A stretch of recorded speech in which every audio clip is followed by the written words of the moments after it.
T राजा सिंग यांनी शरद मोहोळला देशभक्त घोषित केलंय। पुण्यात कुख्यात गुंड शरद मोहोळची शुक्रवारी भर दिवसा हत्या करण्यात आली होती।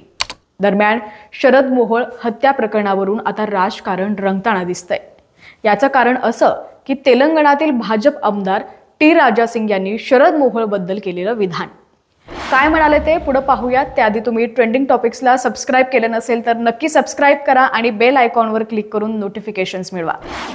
तर यावेळी बोलताना ते म्हणाले की शरद मोहोळ कट्टर हिंदू असल्यानं त्याची हत्या केल्याचं टी राजा सिंग यांनी म्हटलंय। शरद मोहोळ यानं हिंदू धर्म आणि देशासाठी आयुष्य वेचलं।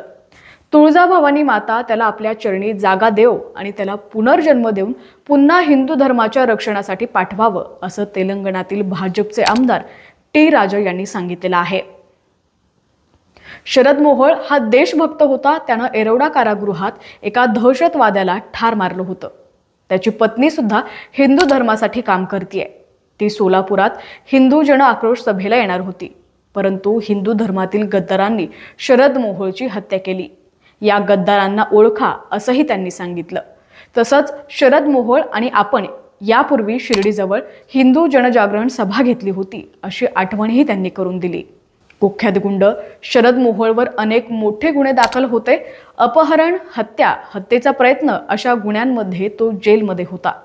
गुंड शरद मोहोळवर हत्या, हत्येचा प्रयत्न, खंडणी, अपहरण यासारखे अनेक गंभीर गुन्हे दाखल आहेत।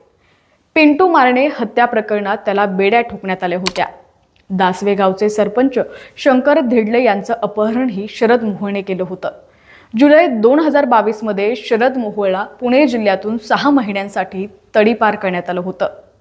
शरद मोहोळ हत्या प्रकरणी पोलिसांनी 8 आरोपींना अटक केली आहे। यामध्ये 2 वकिलांचा देखील समावेश आहे।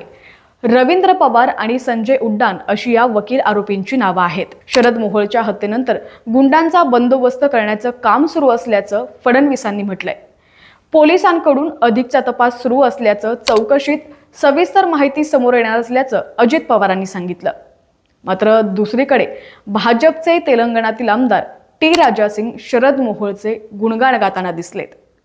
कुख्यात गुंड शरद मोहोळच्या पत्नीनं गृहमंत्री देवेंद्र फडणवीस यांची भेट घेतली। शरद मोहोळला न्याय देण्याची मागणी स्वाती मोहोळने देवेंद्र फडणवीसांकडे केली आहे। असेच दररोजचे ट्रेंडिंग टॉपिक्स पाहण्यासाठी ट्रेंडिंग टॉपिक्सला नक्की सबस्क्राइब करा आणि बेल आयकॉनवर क्लिक करून नोटिफिकेशन्स मिळवा। अपडेट रहा।